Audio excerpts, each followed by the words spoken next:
कि जब वेद व्यास जी ने 17 पुराण लिख दी थी तो 18वीं पुराण के रूप में श्रीमद् भागवत की कथा लिखने की जरूरत क्या थी? 17 पुराण तो पहले से लिख दी है, ये भागवत की कथा क्यों लिखी? उत्तर मिला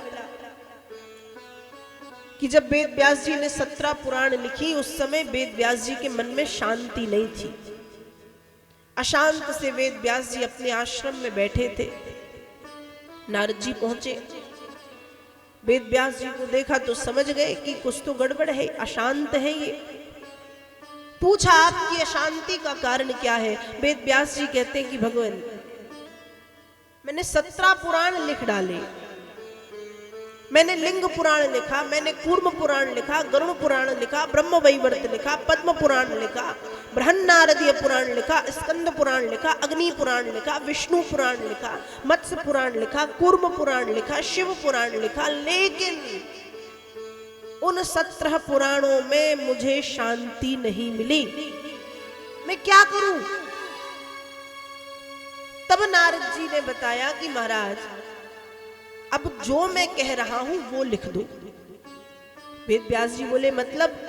कहा मतलब ये कि पूर्व जन्म में मैं भी एक दासी का पुत्र था।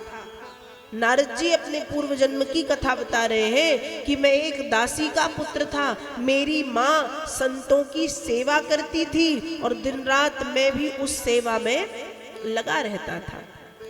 संतों के सानिध्य में रहते रहते रहते मेरा वैसा ही स्वभाव बन गया। हम कहते हैं ना, हम जैसे संग में रहते हैं वैसे ही हो जाते हैं। कोई ज्यादा ही पापी होगा जो अच्छे संग में रहने के बाद भी जिसमें परिवर्तन ना आए, नहीं तो हम जैसा संग करते हैं वैसा स्वभाव हमारा बन जाता है।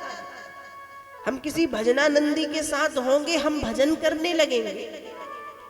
हम किसी बुरे मार्ग पर चलने वाले के साथ रहेंगे, कुछ दिनों बाद हम भी वैसे ही हो जाएंगे। हम झूठ बोलने वाले के साथ रहेंगे, हम भी वैसे बन जाएंगे। हम भक्ति करने वाले के साथ रहेंगे, हम भक्त बन जाएंगे। तो हम जैसे लोगों के संग में रहते हैं वैसा आचरण हमारा धीरे धीरे हो जाता है।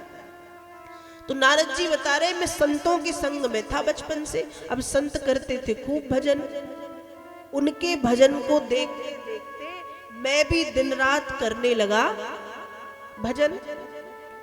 और जब मैंने अपने उस देह को त्यागा और मुझे ये दूसरा देह मिला तो ये भगवान के नाम का ही प्रताप था कि दासी पुत्र नारद देवर्षि के पद को पा गया।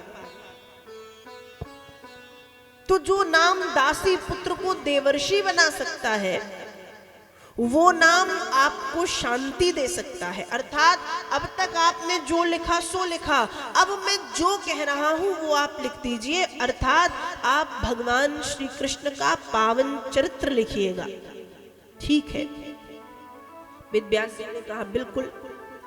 और नारद जी के कहने पर श्री वेद व्यास जी ने 18वीं पुराण के रूप में श्रीमद् भागवत महापुराण की रचना की।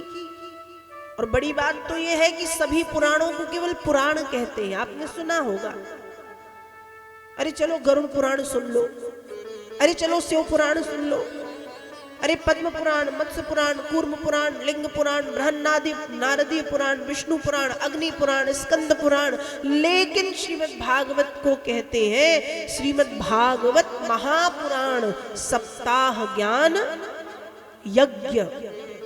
किसी पुराण को यज्ञ नहीं कहा जाता, लेकिन भागवत जी को कहा जाता है श्रीमद् भागवत महापुराण सप्ताह ज्ञान यज्ञ। ये ज्ञान यज्ञ है। तो वेद व्यास जी ने 18वीं पुराण के रूप में भागवत जी की रचना की, नाम रखा श्रीमद् भागवत महापुराण। और बड़ी बात तो यह है कि जब वेद व्यास जी भागवत की रचना कर रहे थे तो 17 पुराण जो लिखी जा चुकी थी वो देव स्वरूप धारण करके वहीं नीचे बैठ के उस कथा को सुन रहे थे। 17 पुराणों ने इस कथा को सुना है। स्वयं ब्रह्मा जी ने आकर के अपनी सम्मति दी है, ब्रह्म सम्मितम। ब्रह्मा जी के द्वारा इसको सहमति और सम्मति मिली है। ऐसी है ये श्रीमद् भागवत महापुराण। सूत जी महाराज ने सौनकादिक ऋषियों से कहा कि ऐसे भागवत जी की रचना हुई।